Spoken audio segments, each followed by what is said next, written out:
Mera Swasth India, and we are at Bank of Baroda, Mughal 10th. We're delighted to introduce Rediscovery of India. This session is presented by Dainik Bhaskar. India has one of the longest civilizational histories in the world. Celebrated author, politician, and former diplomat Pavan K Varma's latest book, The Great Hindu Civilisation, unravels the texts and legacies behind this ancient civilization and its many layers and belief systems, critically analyzing the questions of inherited religious beliefs versus the current trend of politicization.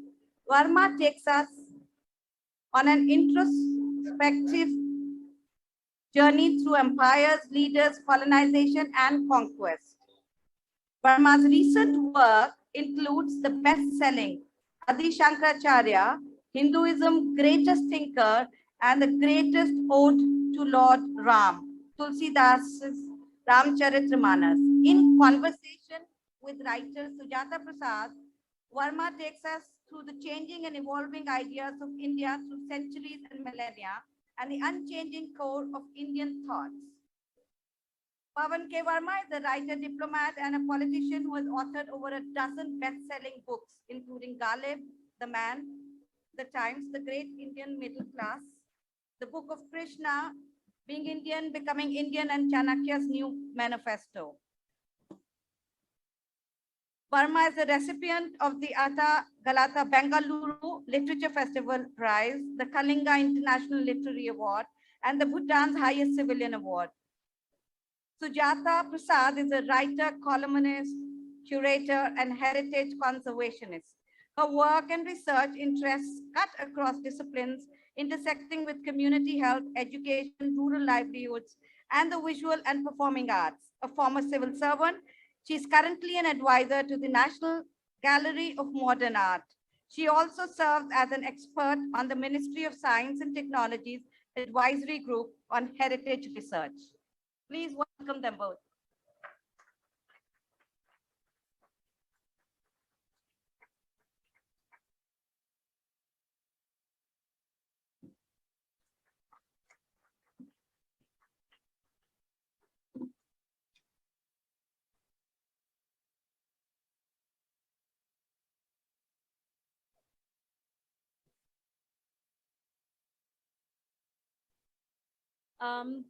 I'm going to annotate what has been said about you earlier, at the risk of repeating myself, repeating what was said already. But I'm so delighted, first of all, not to be on a Zoom, staring at a Zoom screen. Secondly, to be in conversation with such a distinguished public intellectual, a person who's had a long and memorable career as a diplomat, and most of all, an author of 23 books. How incredible is that? And what sort of cerebral energy must have gone into it? Such audacious leaps of thought, to borrow a word from one of your books. He's also a person, unlike a majority of us who are flies on the ceiling. He engages with the political life of the country. I'm really happy to be here in conversation with you. Now, one of the first things that I'm going to ask is, a question that you must be really tired of answering. What is it that makes you choose a certain subject? What inspires you to write? I read in one of your interviews that you had gone to Bahari Sans in Khan Market. You'd taken a little walk, and you were trying to get a book on Ghalib. This was in 1987-88. And somehow the book wasn't available, or the right kind of book wasn't available. So you ended up writing a book on Ghalib. 3 decades later, he again walked to Bahari Sans, his favorite bookstore in Khan Market, looking for a book on Adi Shankaracharya. History repeated itself. He ended up writing one. How delightfully random is the process. I'm sure it's not that random. Thank you, Sujata. Such a pleasure being with all of you today. What you asked, in a sense, is the essence of what we are discussing today. Why is it that in our country, a leading bookshop does not have a book on Adi Shankaracharya? That is the question we have to ask ourselves. Why is it that apart from a pamphlet or two, there is no book on Mirza Ghalib? If you go to a bookstore in England and ask for a book on Eliot, it's doubtful if they'll say they have no book. And similarly, in this case, we need to actually think about what is the process by which a civilization becomes consciously and unconsciously alienated from its own civilizational well springs, where you are not expected to foist upon anyone an agenda to read or to write or to explore or to discover, but you are also not so completely unaware of what are obviously some of the great milestone achievements of your civilizational journey. And that is the question we must think about, all of us. I think one of the consequences, Sujata, of colonization is, and the fact that we are speaking here in English is the most ready example I can give, but it's no barrier. But one of the consequences of colonization is that you are gradually set adrift from some of your own cultural roots. And I think this is a lament, a malaise that we must examine at every point to discover and to rediscover. I, for instance, when I began to research my book on Adi Shankaracharya, obviously I knew something about both him and Advait, or the non-dual philosophy which he expounded in such profound and meticulous detail. But it is a discovery. It's a discovery to go to Kaladi in Kerala. It was not an easy ride for you at all. You traveled to several places associated with Adi Shankaracharya. You went to Kaladi, you went to Omkareshwar, you went to Kashi, that you've called the Harvard of philosophy in India. You went to Sringeri, to Joshibat, Dwarka and Puri. But the reason, not an easy ride at all. And yet it must have been a really enthralling process. Yes, because you see, he died at the age of 32. If you are talking of Adi Shankaracharya, now he's born in Kaladi in Kerala. And he passes away or takes samadhi in Kedarnath. And the only means of travel is by foot. And he traverses the length and breadth of this country not once but more than once. And in the space of 32 years, he also produces some of the most profound commentaries on the Upanishads, on the Bhagavad-Gita, on the elaboration of what is truly a remarkable doctrine of Advait or Brahm. He sets into place 4 mutts. Yes. And they are many years before the British presumed that they created India, the civilizational map of India. The Sringeri in the south, there's Dwarka in the west, there's Puri in the east, and there's Badrinath or Joshimath in the north. That's the civilizational map of India. So, how does he achieve this in the space of 32 years?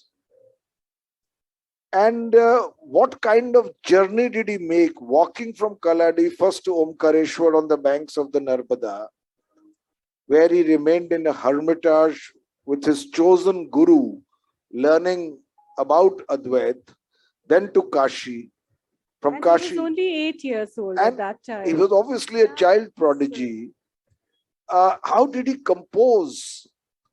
I mean, when you read, all of you must be hearing, some of you must be hearing the Nirvan Shatakam in the mornings. Na punyam, na papam, na sokhyam, na dukkham, na mantro, na tirtham, na vedo, na yagna, aham bhogyanam, na bhojyam, na bhokta, chidananda rupa shivoham shivoham. He's supposed to be the reviver of Hinduism. And he's negating all the institutional aspects of Hinduism. Na mantro, na tirtham, na vedo. That is an aside that Hinduism, there is no penalty yet, and perhaps it may come now, for blasphemy. You can say that there is no Veda,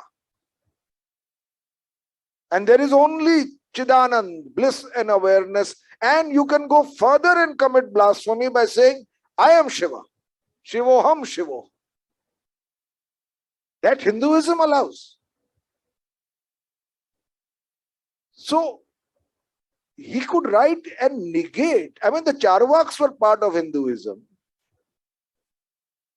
They said that the Vedas are a bunch of lies. And 2000 years or more before Karl Marx, they said religion is the opium of the masses.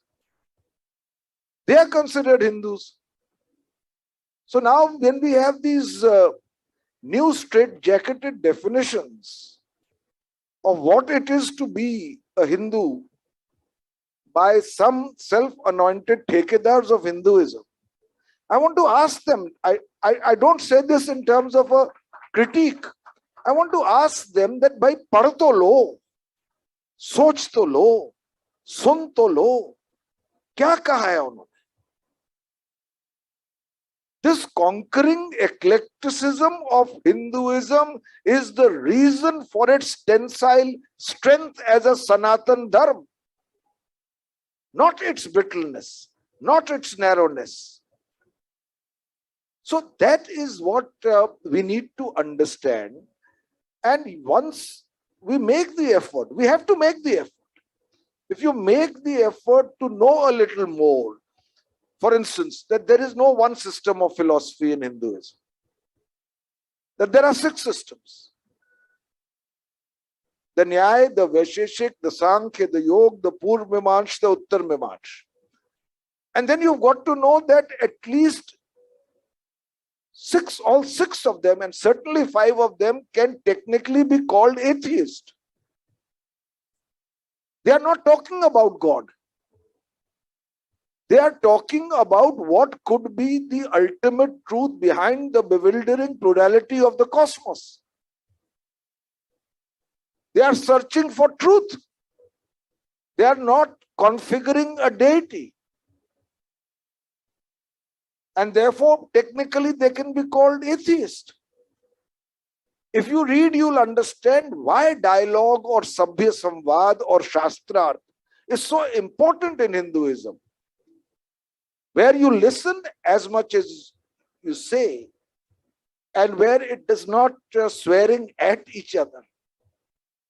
I mean, the Upanishads, 3 foundational texts of Hinduism.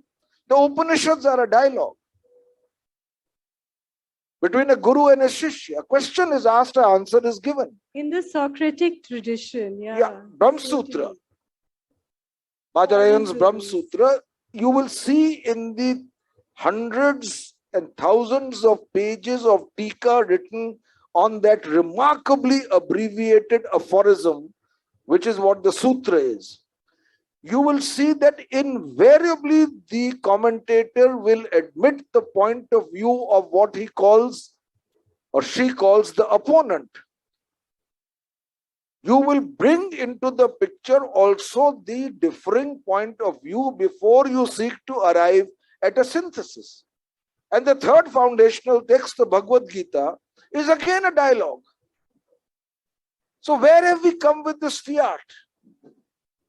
बात पर वहां जुबान कटती है मैं कहूं और सुना करे कोई. This is not our tradition. I'm now going to follow somewhat of a linear trajectory. You wrote these 3 books in 3 successive years: Adi Shankaracharya, a retelling of Ramcharitmanas, and then The Great Hindu Civilization. Did you plan them as a trilogy? No, I didn't actually. I must be honest. Since there was so much debate these days on Hinduism, I said कुछ पढ़ के हम भी सीखें तो क्या है, किस चीज पे इतनी बातचीत चल रही. And then they became fairly voluminous books. It's not as if we were ignorant, but it was a slightly bigger dive into each of them. And then you begin to get an idea of the sheer profundity of thought which actually animated either Tulsidas or Shankaracharya. And now in the Great Hindu Civilization, it's another kind of argument as well. And I can speak of each of them a little. I can say, I mean, for instance, if you read Ramcharitmanas. Yeah, I wanted to start with Ramcharitmanas.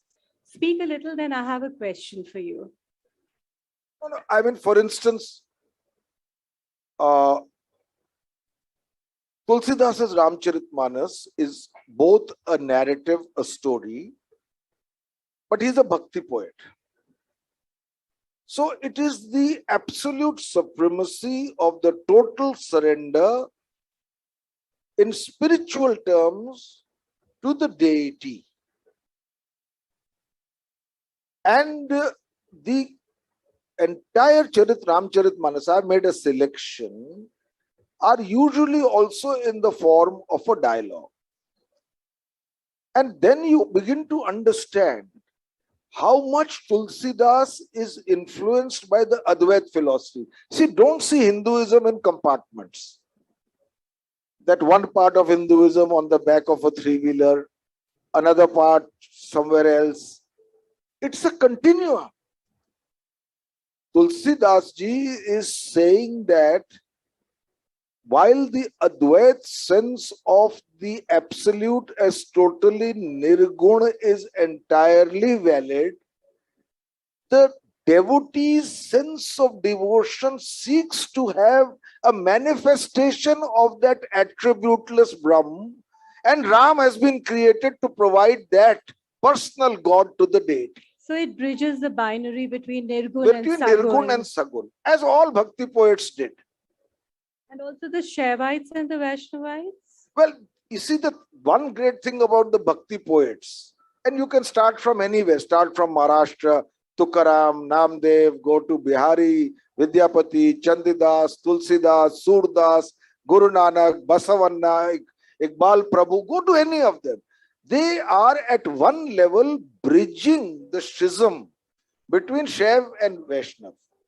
Because they are saying that in that direct communion with God, this division is unimportant.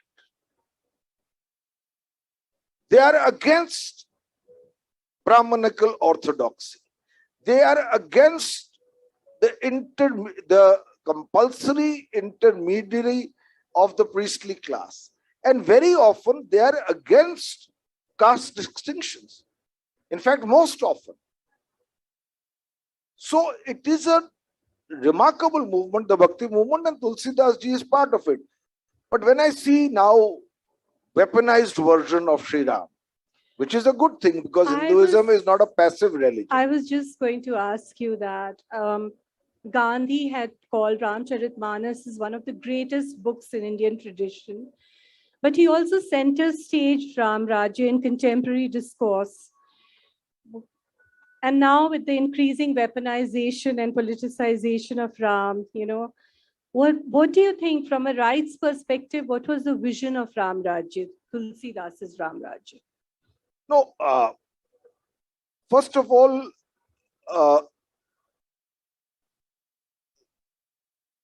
you must understand that the contra to weaponization of Hinduism is not a passive religion.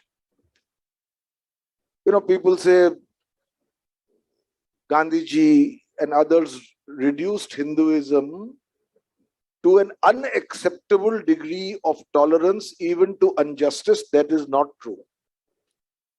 At the same time, the forced weaponization of what is a remarkably eclectic religion by instinct, temperament, and substance. For instance, Lakshmanji asked Sri Ram, what is the biggest dharma? And Sri Ram says, Par hit saris dharam nahi bhai. Par hit saris dharam nahi bhai. Par peeda sam nahi athmai. There is no greater dharma than the welfare, parhit, of another. And there is no greater sin than to cause injury to another. Now, this is what the highest definition of dharma in Ramcharitmanas given by Sri Ram in his, with Tulsidas puts in his mouth. So, a very partial refraction from that larger legacy, crystallized only in terms of exclusion or hatred or bigotry, is wrong inferencing. And that is something we all need to understand. अरे कितने religions थे, कितने civilizations थे जो कि खाक में मिल चुके हैं. एक Hindu civilization, as I call it because I have written a book on it, एक हिंदू धर्म है that has survived over millennia. उसके क्या कारण होंगे? And we have to understand what those strengths are. You know, talking about Adi Shankaracharya, you have in that book mentioned that the Advaita philosophy has been validated by contemporary science, by cosmology, by, quantum physics, by neurology. Would you like to explain that a little bit? Well, in this book, there is a chapter called The Remarkable Validation of Science. Now, I want to distinguish this chapter from one aspect of the larger Hindutva school, which believes that everything that is happening today and will happen tomorrow had happened during ancient India. In other words, we had aeroplanes, we had cars, we had television, we had plastic surgery. We had I call it the Dinath Batra school of history. So that is not what I'm trying to do. I'm saying that the notion of the supremacy ultimately of an all-pervasive cosmic consciousness, that is adrisht, beyond sight, achintya, beyond the mind, akhand, indivisible, nirvishesh chinmatram, undifferentiated consciousness, which is sarva pratyay darshan and supremely intelligent, and which is nirguna, which is purna, complete in every respect. It's omnipotent, omniscient, omnipresent, and which is beyond attributes. It requires great audacity of thought to actually conceptualize the absolute without attributes. Nirguna, neti neti, not this, not this, because any other definition will circumscribe it. Now, when I began to study physics and quantum physics and the relative reality of transient phenomena, I began to understand that there is a remarkable correspondence between the conceptualization of the universe in Advaita philosophy and the cutting-edge inferences of science today. And there is not enough time today, but I would ask any of you who are interested that it's available in the book and you can go through it if you like. Now coming to a slightly difficult question that you've touched upon. By being adrift from our philosophical moorings, and you've said that this is the post-colonial consciousness, what scholars like Akil Bilgrami has called cognitive enslavement. That has led the elite, especially of this country, to be adrift from its moorings. And it's leading to a hardening of Hindutva, what Ramila Thapar, who's not one of your favorites, has called syndicated Hinduism. And recently, I think it was last year in the US, 40 universities came together to do a major session on Hindutva. Universities like Harvard, Berkeley, Princeton, and there was a solid fringe group that attacked the organizers and the participants of this event. How would you view an event like this one? It was called the dismantling of Hindutva. You know, there are two aspects of Hindutva. If Hindutva is the essence of Hinduism, I have no problem with it. I have problem with... But there's such a conflation of Hinduism with Hindutva. No, not necessarily. But political Hindutva, I have a problem with because it is hugely selective and it is very often used as a means of dividing people on the basis of religion in order to maximize short-term political gain. So it leads to a distortion of Hinduism. And tomorrow there is a session on the Republic of Hindutva where I will speak more of it. I'm not averse to a dialogue. I have just made a strong statement how Hinduism validates dialogue. So if a group of American universities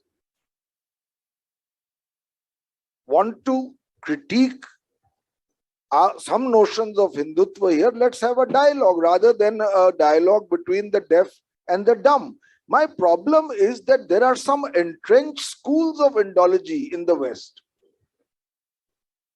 which in the hubris, the confidence that what they say will not be questioned by followers of Hinduism. But there were some Indian scholars and poets present there. No. As I said, I'm not against a dialogue, but let me talk of, say, for instance, Wendy Doniger. She says there is no such thing as Hinduism. It's a cross between a hedgehog and an armadillo. Now, when you make a statement like this in supreme confidence, merely because Hinduism consciously allows for diversity beyond the certitudes of Abrahamic faiths, then you show chaos anxiety which doesn't exist in Hinduism. There is perfect unity in diversity or diversity in unity.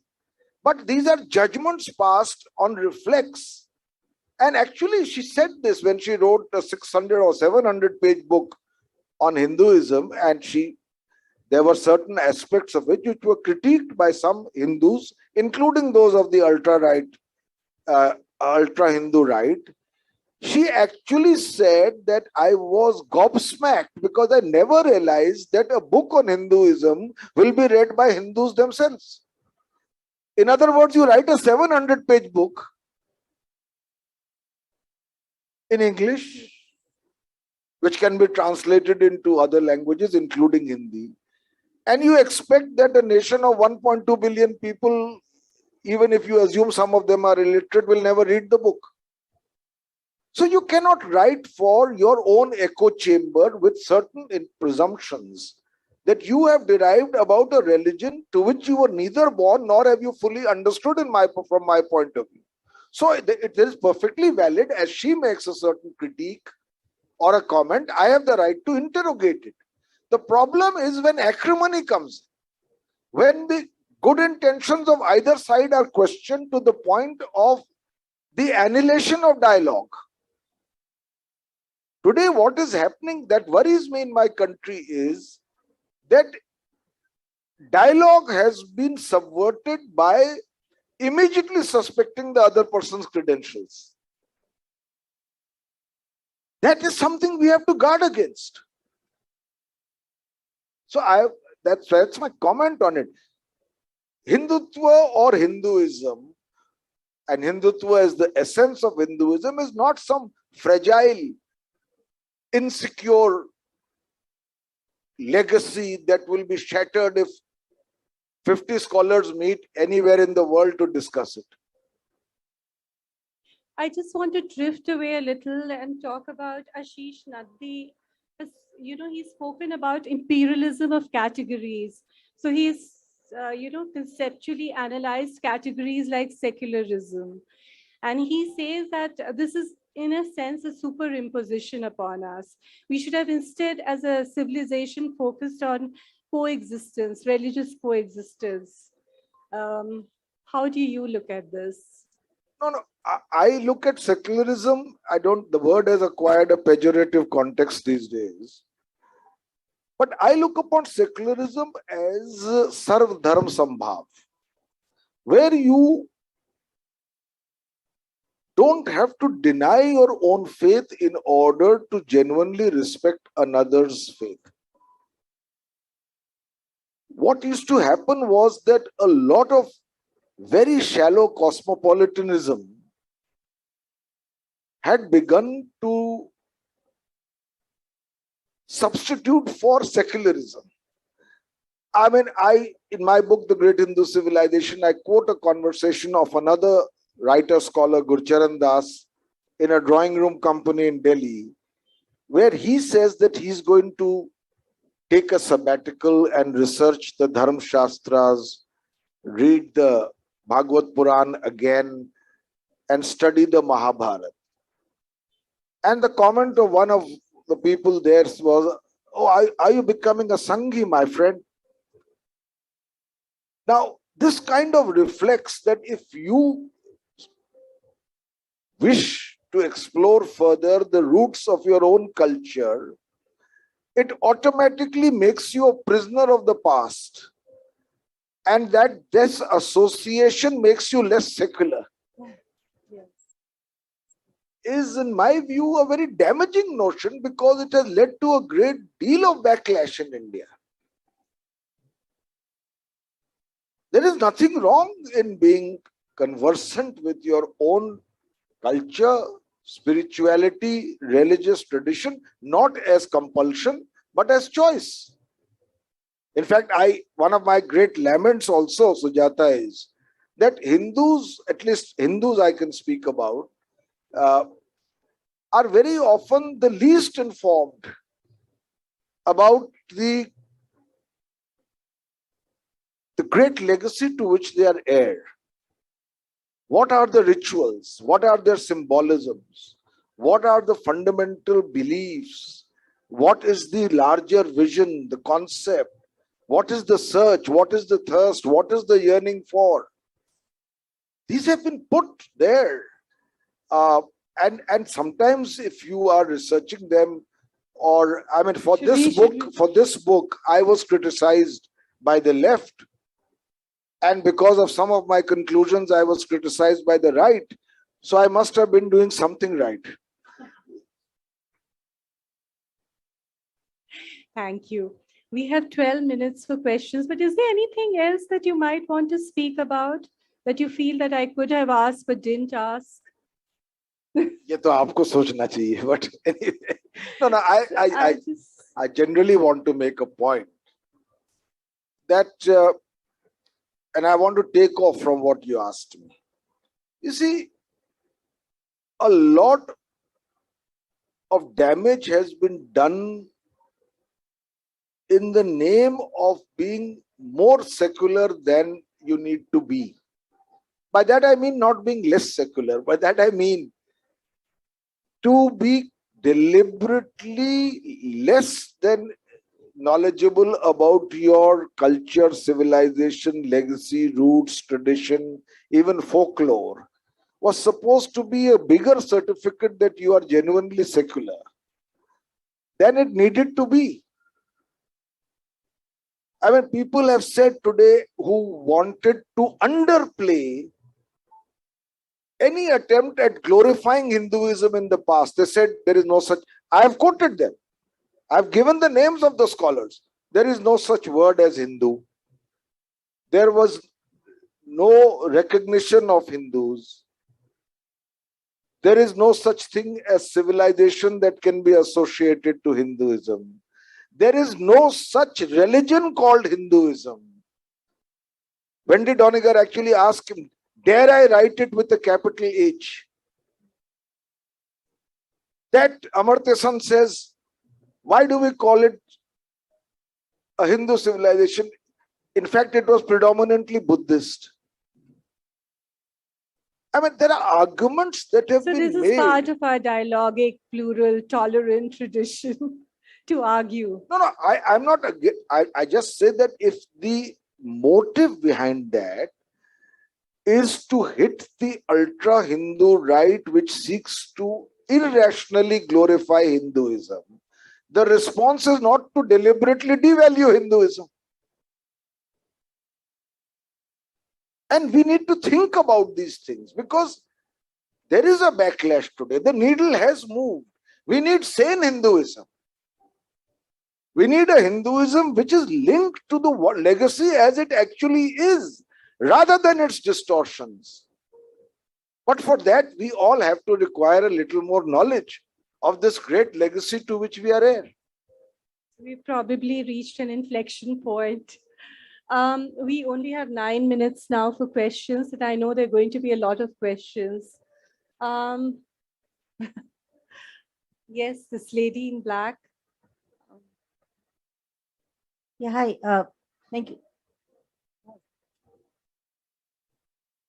Hi. So, you know what? I just wanted to mention your comment, Sujata, about the dismantling Hindutva conference. I just want everybody in the audience also to know that it was really so. Let's say in a Harvard, in a Stanford University, there would be a department of gender studies. In that gender studies department, there will be a center for study of Black identity.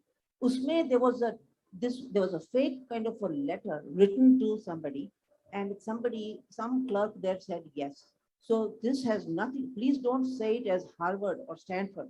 It was. In fact, there's a lawsuit now brewing against the organizers. But 40 universities. This could be one random case. No, there are many. There are many. So for all of them, our research shows that and I'm at Stanford, so I know exactly what happened at Stanford and at UC San Diego, where Pradeep Khosla is the vice chancellor, and he mentioned to us also that this went to a very sidey center somewhere, where some office assistant, administrative somebody said yes, and then they would say UC San Diego has endorsed this.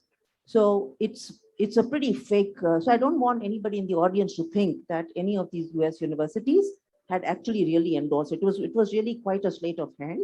And people are horrified in the US that people like Audrey Truschke and Chris Jaffrelot and Thomas Blom Hansen and these guys are talking about Hinduism in such disparaging tones. So just wanted to clarify. Yeah.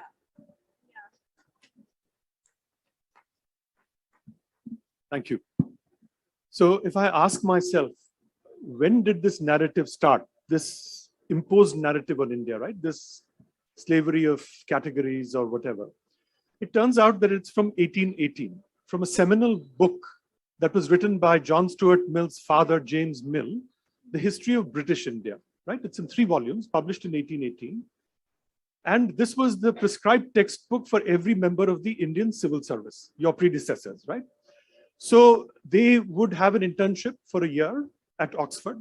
Arnold Toynbee and others were the people who were teaching them, right? This was at Balliol College. And this was the prescribed textbook. Now, what does this textbook do? It does a double whitewash, right? First, it whitewashes the British imperial excesses. And I'm using the word mildly. What are those excesses? Until 1836, slavery had not been abolished in the British Empire. Right? So British parliamentarians, including the father of William Gladstone, John Gladstone, he's the biggest slave owner in the world, right? He has 2,000 slaves. So they whitewash all of that. And secondly, they whitewash the Indian accomplishments in whatever field. And what do they impose?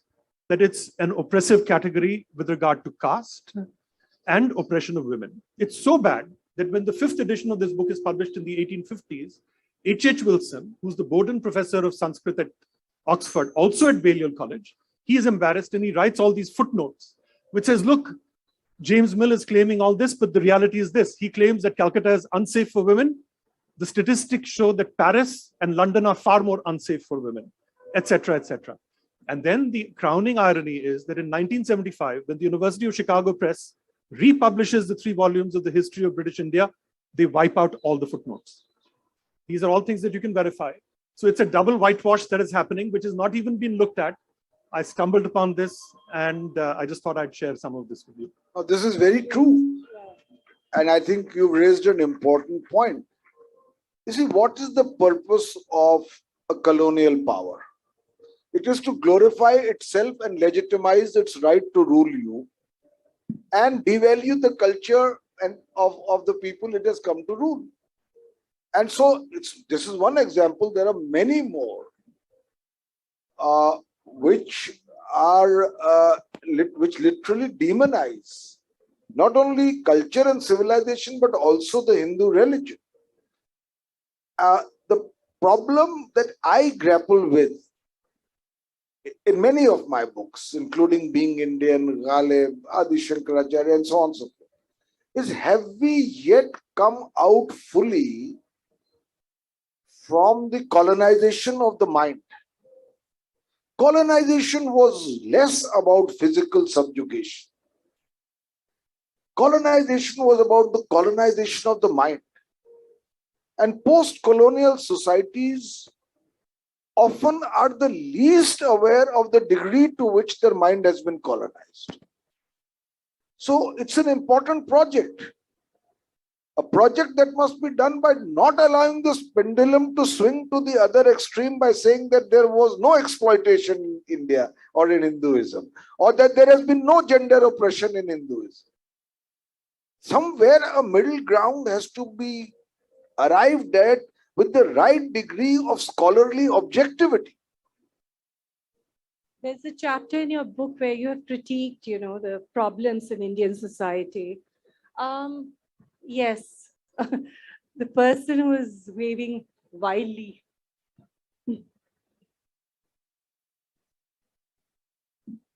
Hello, Pavanji. I'm from Bhutan. I just want to ask you, are you saying that Shankaracharya should be given credit for founding non-duality? Don't you think it's Buddha? It's a good question, because Shankaracharya was known as a klepto-Buddhist, Okay, although he revived Hinduism. But my own view is that there are great similarities between Hinduism and Buddhism at the level of metaphysics. But the specific notion, for instance, the Buddhist notion of shunyat is quite similar to the manner in which Shankaracharya negates transient empirical phenomena. Okay, just one quick question. As an ex-diplomat, don't you think you would have been much better off selling Buddha? Because there's supposedly about 500 million Buddhists in the world, and out of which 300 million are in China, which is sort of your biggest competitor. And religion plays a very important role in our life. So India could have really waived Buddha instead of Shankaracharya, who is practically not known in China. He's Good done question. 23 books. The 24th one It's a would good be question, on the... sir, except that I have great respect for Buddhism. But I'm an author, I'm not a book salesman. I think we just have time for one last question. Okay, 2 questions. Come on. Yeah, I know. We have to ask her. Yeah. Yeah. Thanks for such a wonderful discussion.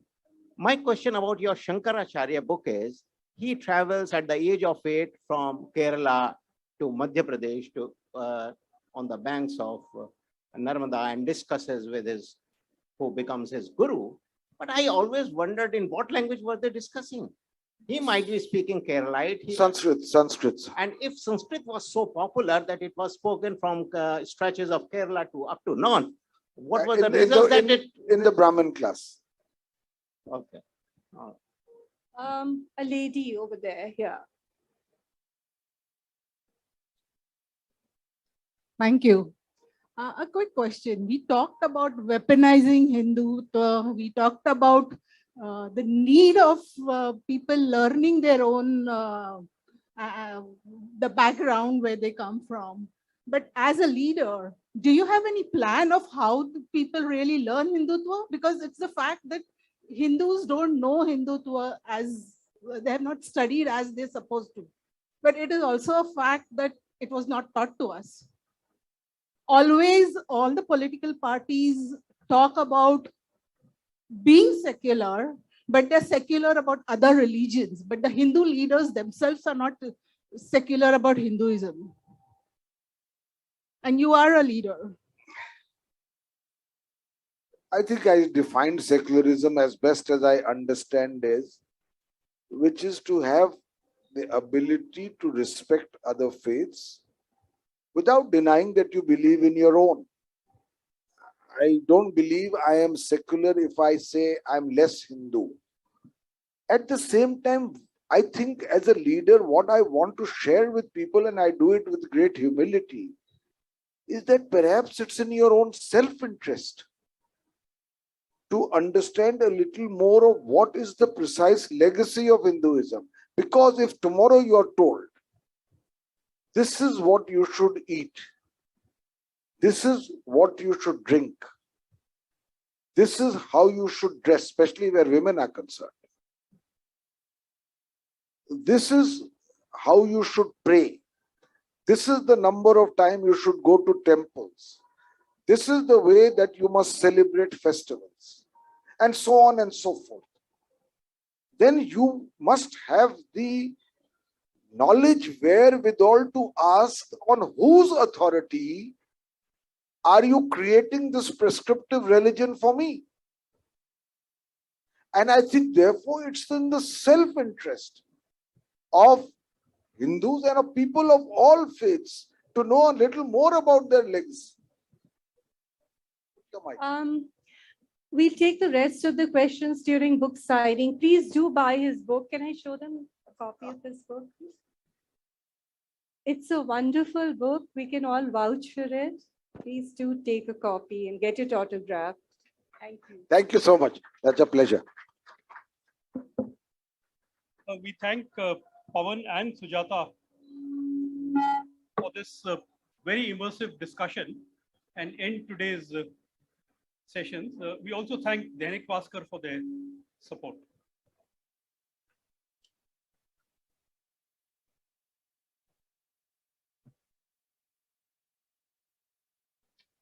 Yeah, both the authors will be available to sign their books on my left and on your right.